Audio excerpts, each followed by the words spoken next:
있습니다. 오늘 말씀 로마서 7장 14절에서 20절까지입니다. 로마서 7장 14절에서 20절 말씀.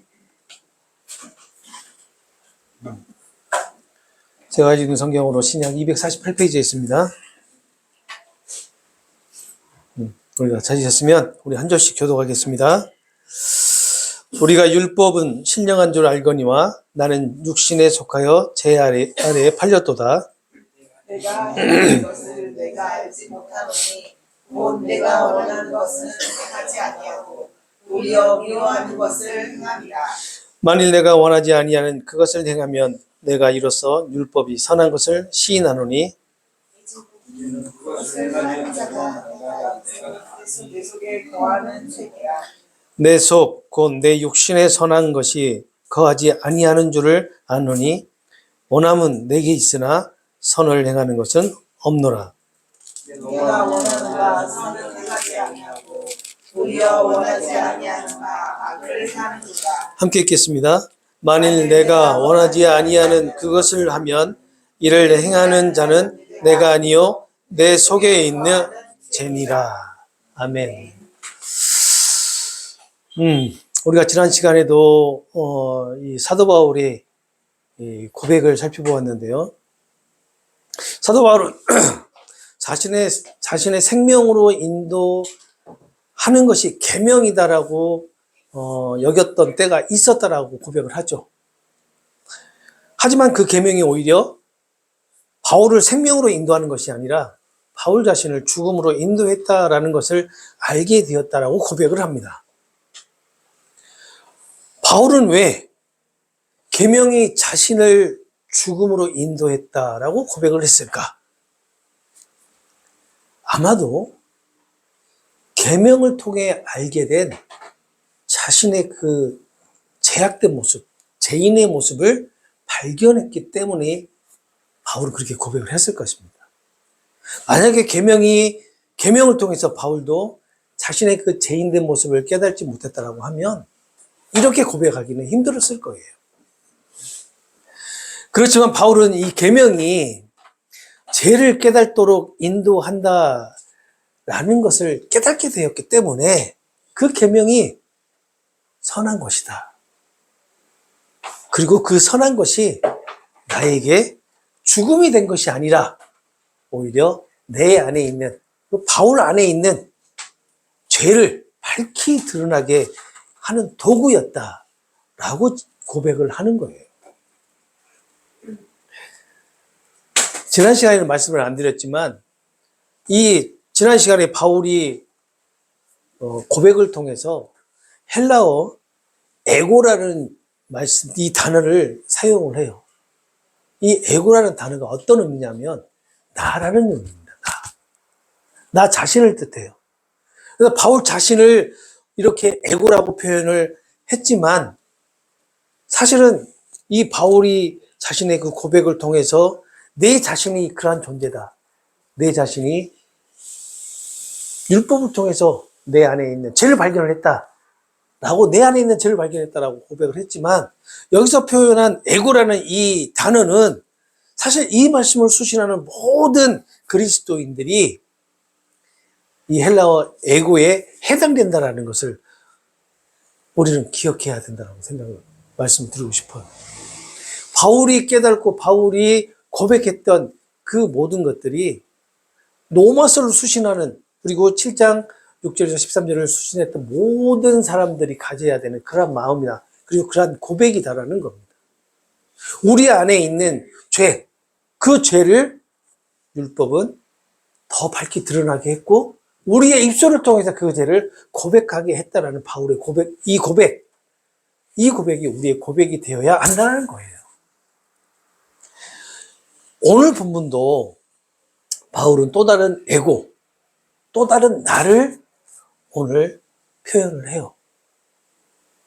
이 바울 자신의 이 고백이 오늘 또 에고라고 하는 이 단어를 통해서 이어져서 또 표현을 하지만 이 또한 한 사람의 고백이 되어야 한다는 것을 명심하시면서 오늘 본문을 살펴보고 은혜를 나누도록 하겠습니다. 자, 14절 보시게 되면 우리가 율법은 신령한 줄 알거니와 나는 육신에 속하여 제 아래 팔렸다라고 하죠. 바울을 포함한 모든 그리스도인들이 이 율법이 영적인 것이고 신령한 것이다라는 것을 안다라는 거예요. 알고 있다라는 겁니다. 하지만 바울은 자신이 육체에 속한 자이기 때문에 나는 제 아래 노예로 있었다라고 고백을 하고 있는 거예요. 바울이 율법이 신령하다라는 이러한 표현을 하는데 이것은 이 율법이 죄를 깨닫게 하고 또 죄를 밝히 드러나기 때문에 신령한 것이다 라고 표현을 한 것도 있지만 또 하나의 이유가 있죠.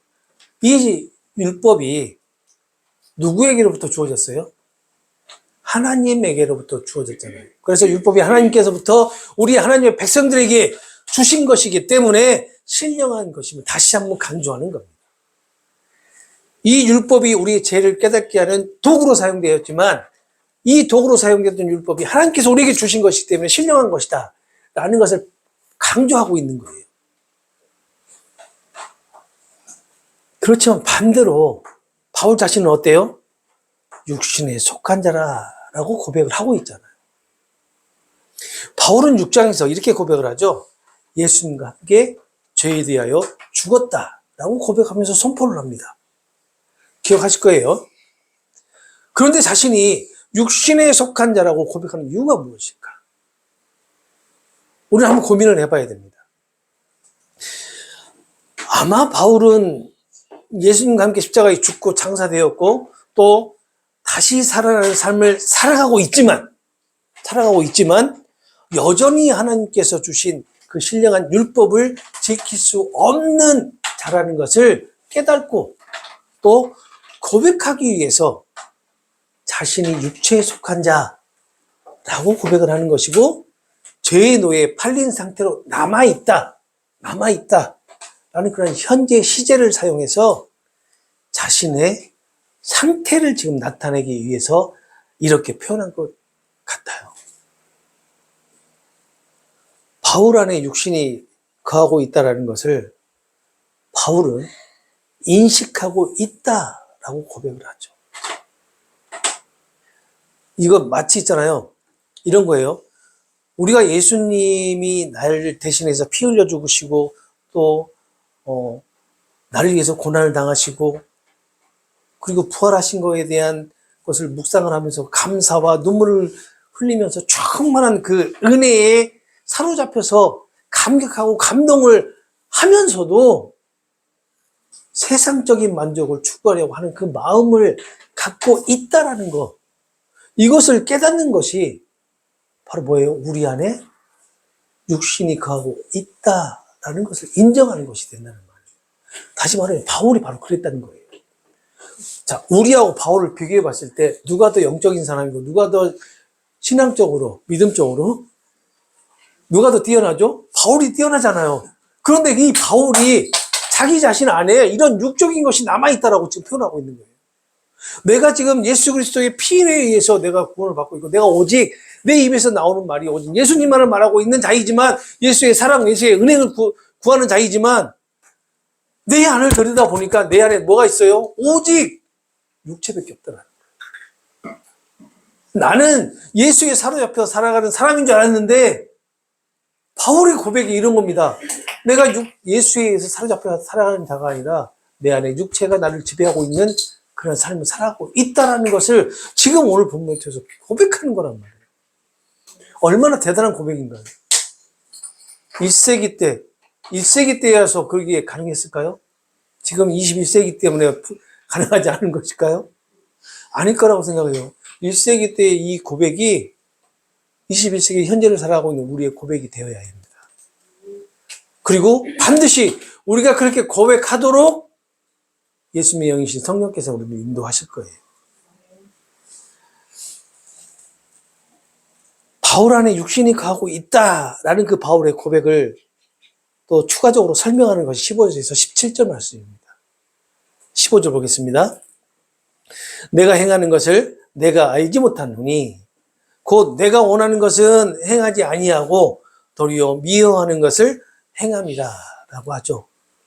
내가 행하는 것을 내가 알지 못한다 라는 것을 문자적으로 해석하면 이렇습니다. 문자적으로 해석하면 내가 만들어내는 것을 알지 못한다 라는 그런 의미. 내가 만들어내는 것을 알지 못한다 라는 말을 들으면 뭔가 좀 느낌이 오시죠? 아마 그럴 거예요.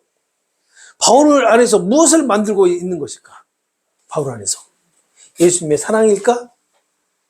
예수님의 십자가일까? 예수님의 그 은혜일까? 바울 안에서 만들어진 것이 무엇일까? 내 안에서 만들어지는 게 무엇일까? 이렇게 딱 질문하는 거예요, 지금. 뭐예요? 죄란 말이에요. 죄. 내 안에서 만들어진 게 그밖에 없어. 제 아내를 사랑한다고요? 가끔요. 그런데 어느 한순간 미움이 막 폭발할 때 있어요. 그런데 어떻게 남을 사랑하냐고요. 내 자신을 사랑한다고요? 아니요. 내 자신을 어떨 때는 사랑해요. 그렇지만 어때요? 내 자신이 너무 미워질 때가 너무나 많아요. 그런데 어떻게 남을 내 자신도 사랑하지 못하고 내 가족도 사랑하지 못하는, 진정으로 사랑하지 못하는 존재들이 어떻게 남을 사랑하냐고요.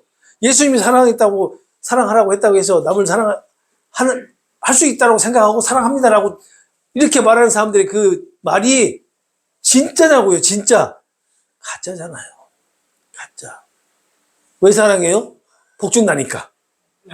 하나님께 축복해 주신다니까. 그렇게 사랑한다고 고백하잖아요. 이건 우리 사랑 아니에요. 우리가 사랑이라고 하는 것을 느끼는 것은 예수님의 사랑이 우리 안에서 충만할 때, 그때 그 예수님의 사랑이 우리를 통해서 내가 아닌 타자들에게, 다른 사람들에게 그 사랑이 전달되는 겁니다. 내 것이 아니라는 얘기예요. 내 것이. 지금 그거 얘기하고 있는 거예요. 내 안에 과연 무엇을 만들고 있는 것인가? 사랑 아니고 죄. 응? 죄. 바울 자신이 무엇을 행하고 있는지, 자신이 왜 잘못한 일을 하고 있는 것인지 도무지 알지 못하겠다라고 지금 바울도 고백하잖아요.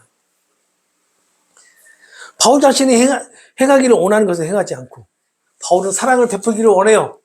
바울은 예수 그리스도의 그 은혜를 전하기를 원해요. 그런데 뭐 하고 있어요? 바울이 원하지 않는 것을 지금 행하고 있기 때문에 바울은 이렇게 고백을 하고 있는 거예요. 그렇게 믿음하면 바울이라고 얘기가 나올 정도로 우리가 지금 알고 있는 바울도 지금 이렇게 고백을 하고 있다는 겁니다. 그러면 우리가 얼마만큼 믿음 없는 존재라는 것을 알 수가 있는 거죠. 이렇게 표현하는 것은 현재 바울 자신이 행하고 있는 것 자체를 깨닫지 못한다는 그런 의미가 아닌 것 같아요. 바울도 지금 바울이 행하고 있는 것을 다 깨닫고 있어요. 인식하고 있어요. 바울 자신의 그 행위에 대해서 결코 바울 스스로가 이해할 수 없다라는 겁니다. 내가 믿음의 생활을 하고 있음에도 불구하고 내 안에서 제약된 것이 막 나오는 것이 도저히 이해가 안 된다는 거예요. 여러분 이해되세요? 저도 안 돼요.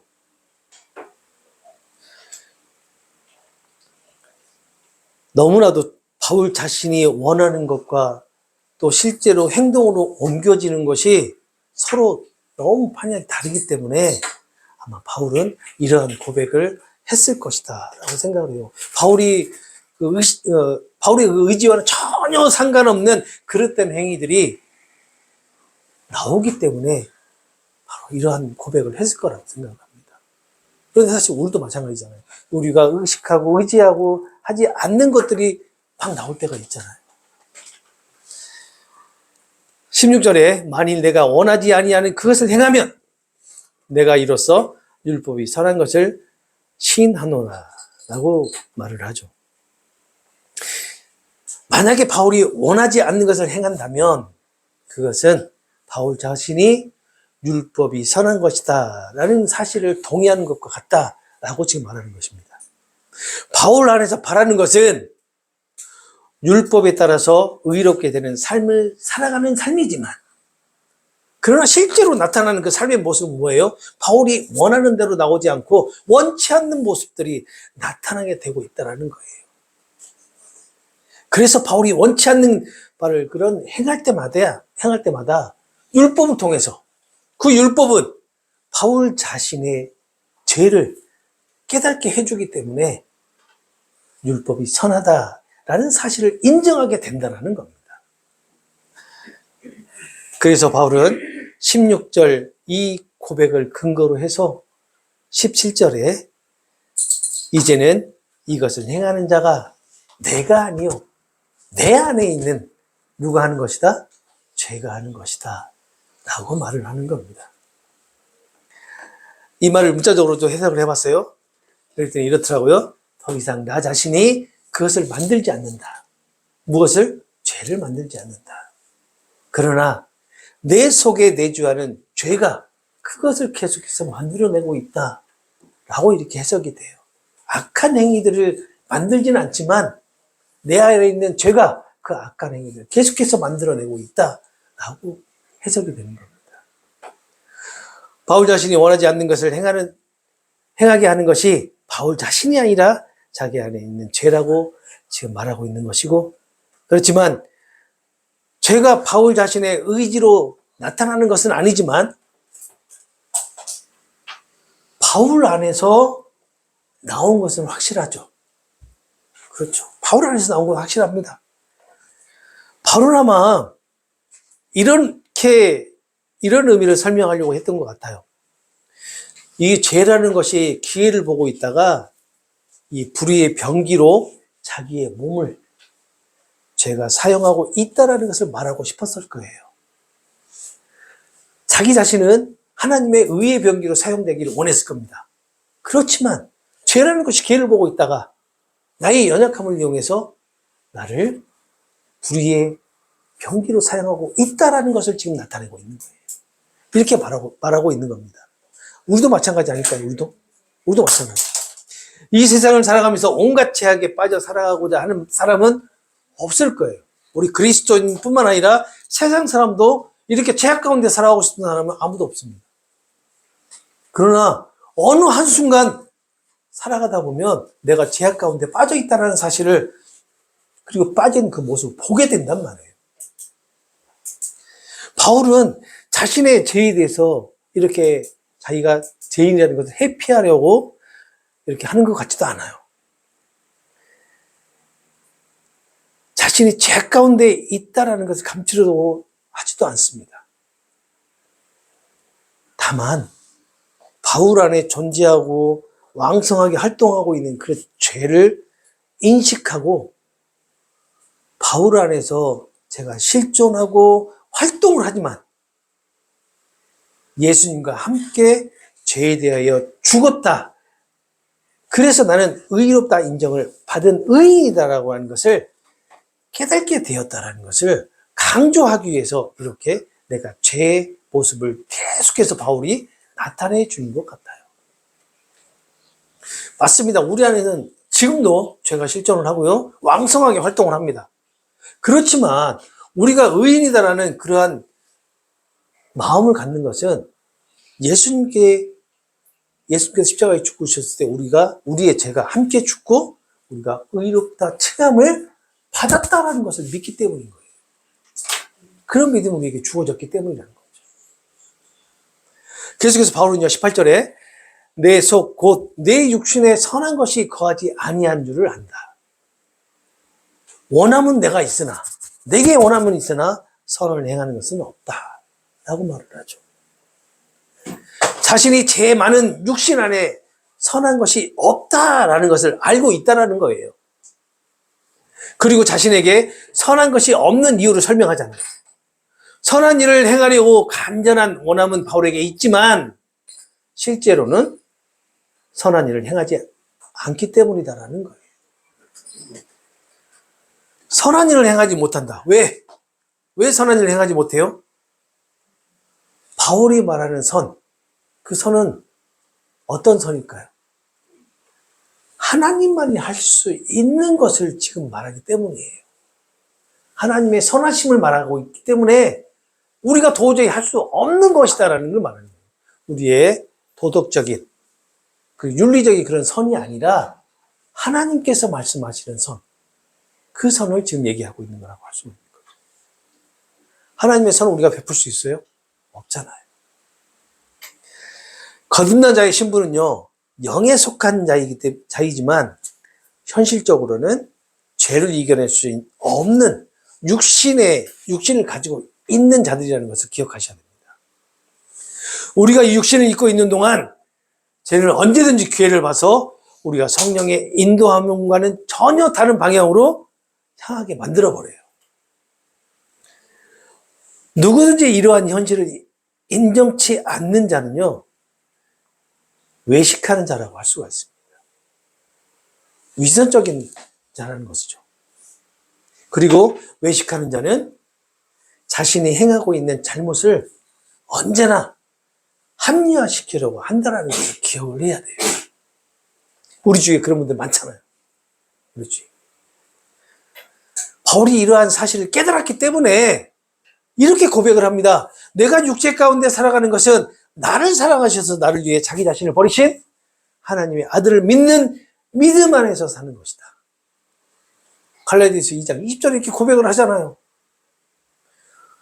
우리가 현재 살아가는 것이 육체 가운데 살아가고 있다는 것을 깨달아진다면 이 바울의 고백이 우리의 고백이 되어지고 우리는 반드시 입술을 열어서 이 육체 가운데 살아가고 있는 나의 모습을 고백하게 되는 거죠. 나를 위해서 죽으신 예수 그리스도를 믿는 그 믿음이 선물로 우리에게 주어졌기 때문에 그 믿음이 인도하는 은혜로 살아가고 있다고 고백하게 된다는 것을 잊지 마셔야 돼요. 우리는 여전히 육체 가운데 살아갑니다. 그렇지만 우리에게 주어진 것이 한 가지가 더 있어요. 그것은 예수 그리스도를 믿는 믿음이라는 거예요. 그 믿음 안에서 살아가는 겁니다. 아니, 우리가 그 믿음 안에서 살아가려고 노력하는 게 아니고요. 그 믿음이 우리를 그 안으로 밀어붙여서 인도하시는 거예요. 그래서 우리가 믿음 안에서 살아가는 겁니다. 우리의 이 타락한 이성은 선한 것을 행하려고 하는 그런 결심들, 그리고 마음이 원하는 것을 실천하려고 하는 것들, 그리고 선한 일을 위한 한 걸음 그 발걸음조차도요, 내딛지 못하게 하는 죄의 본질을 가지고 있다는 것을 깨달아야 돼요. 그 타락한 이성, 타락이 뭐예요? 하나님을 믿으면서 하나님을 모른 척하는 거. 하나님을 알면서도 하나님을 모른 척하는 것이 타락이란 말이에요. 우리가 그렇잖아요. 어떨 때 우리가 필요할 때 하나님을 알면서도 하나님을 모른 척하잖아요. 하나님 잠깐만 계세요. 하나님 잠깐만 옆에 계세요. 나 이거 좀만 하고요. 이게 바로 타락의 모습이라는 거예요. 이것이 마치 하나님을 내가 하고자 하는, 내가 원하는 것에 이루려는데 도움을 주는 그런 도구로 사용하고 있는 것과 같은 겁니다. 그래서 19절과 20절에 오늘 본문의 결론을 이렇게 말을 합니다. 그것이 뭐냐면 19절에 내가 원하는 바 선은 행하지 아니하고 도리어 원하지 아니하는 바 악을 행하는도다. 바울 자신이 원하는 선은 행하지 않고 바울이 원하지 않는 악한 일을 현재 행하고 있다라고 바울은 고백해요. 이 고백이 우리의 고백이 되어야 된다고 믿습니다. 그리고 20절에 만일 내가 원하지 아니하는 그것을 하면 일을 행하는 자는 내가 아니고 내 속에 거하는 죄가 하는 것이다 라고 결론을 짓습니다. 바울이 원하지 않는 것을 한다면 그렇게 하는 것은 내가 아니라 바울 자신이 아니라 내 속에 있는 죄가 하는 것이다. 이 말은 바울이 죄를 회피하는 게 아니라 바울 안에 있는 죄를, 그 죄성을 너무나 낱낱이 이렇게 표현하는 거예요. 드러내는 겁니다. 바울 자신은 예수님을 통해 구원을 받았고 예수님을 믿는 믿음의 삶을 살아가는 자이지만 바울 안에는 자기 자신을 종으로 삼았던 죄가 여전히 남아있고, 이 죄는 여전히 바울이 원하지 않는 것을 행하고 바울이 원하는 것을 행하지 못하도록 한다고 지금 고백을 하면서 바울 자신이 여전히 죄 가운데 있다라는 것을 고백하는 겁니다. 이 바울의 고백이 오늘 살아가고 있는 우리의 고백이 되어야 한다는 것을 꼭 기억하시기 바랍니다.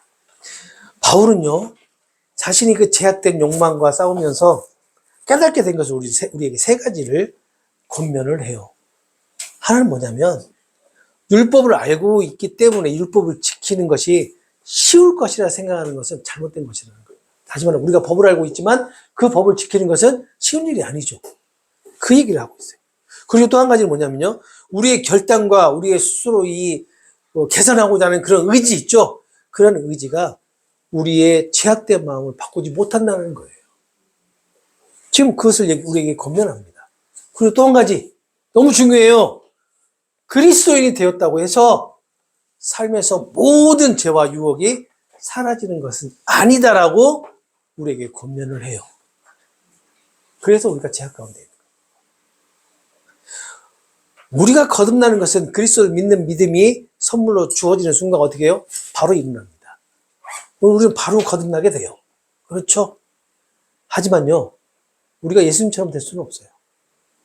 아니, 설령 만약에 우리가 예수님처럼 된다고 한들 단순간에 이루어지는 게 아니라 평생 가정을 걸치하지만이 이루어질 수 있다고 볼 수 있어요.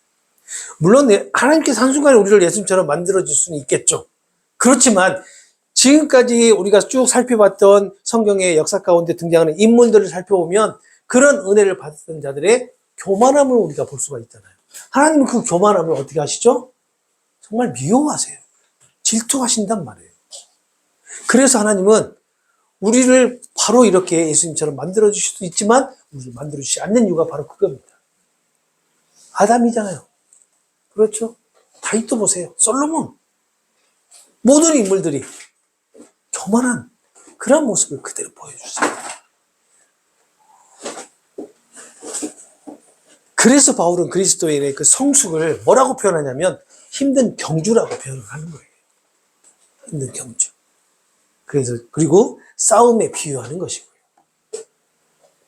성령의 도우심과 그리스도 안에서 많이 우리가 이러한 힘든 경주와 싸움에서 넉넉하게 승리할 수 있다라는 그런 메시지를 지금 강조하고 있는 것이라고 할 수 있습니다. 그래서 바울이 로마서를 시작하면서 쉬지 않고 강조했던 것이 그거죠. 세상의 모든 사람은 다 죄인이다는 거. 그리고 이 죄인들은 구원을 받을 수 없다라는 거. 이것을 반복해서 주장을 하죠. 이 바울의 이 주장은요, 하나님의 계명을 알지 못하는 이방인들도 마찬가지고 하나님의 계명을 너무나 잘 알고 있는 하나님의 백성들, 그리고 이 계명을 지키려고 노력하는 모든 사람들이 다 적용이 된단 말이에요. 유대인 그리스도인들, 그리고 유대주의자들, 그리고 이방인 그리스도인들 모두가 다 죄인이고 구원을 받을 수 없는 자였다라는 것이 적용이 된다는 겁니다. 그리고 우리는 우리의 선한 행위를 내세워서 구원을 받을 수 없다라는 것을 로마서는 계속해서 강조합니다. 오직 예수 그리스도께서 우리의 구원을 위해서 행해 주신 그 일을 전적으로 믿고 의지해야 된다라고 바울은 항상 강조해요. 우리는 절대 죄의 그 능력을 우리는 가소평가해서는 안 되죠. 그리고 우리 자신의 힘과 능력으로 그 죄에 맞서서 싸워서 이길 것이라는 그런 오만한 생각은 버려야 됩니다. 우리는 절대 그 죄를 이겨낼 수 없어요. 왜요? 죄라는 것은요, 사탄이라고 하는 영적인 존재이기 때문에 절대 이길 수 없어요. 그래서 우리에게 예수님의 영신 성령님을 보이사 성령님을 보내주신 것이고 그 성령의 도우심이 죄와의 힘든 싸움에서 아주 넉넉하게 이기도록 우리를 도우신다는 것을 믿는 믿음과 그것을 의지하도록 인도함을 받고 있다는 사실을 믿으시기 바랍니다. 그리고 오늘 본문에서 바울이 육신에 속한 자신의 처지를 고백했듯이 모든 그리스도인의 육신에 속한 자신의 모습을 고백하고 또 합력하여서 선을 이루신 그 하나님의 은혜를 고백하게 된다는 것도 믿으시기 바랍니다. 우리의 제약된 모습을 통해서 하나님은 우리와 합력하여서 선을 이루신다라고 약속해 주셨기 때문에 하나님은 반드시 그 약속을 이루어 주실 것입니다. 이번 한 주간도 하나님은 우리에게 그 새로운 날과 생명을 우리에게 허락하실 것이에요. 그리고 허락하신 그 날과 생명을 헛되게 보내지 않도록 우리를 붙들어 주실 것을 그 믿는 믿음으로 살아가도록 도우실 것입니다. 그 인도하심에 감사하고 찬양하는 귀한 날들이 되시고 또 예수님의 은혜로 충만한 날들이 되시기를 바랍니다. 기도하겠습니다.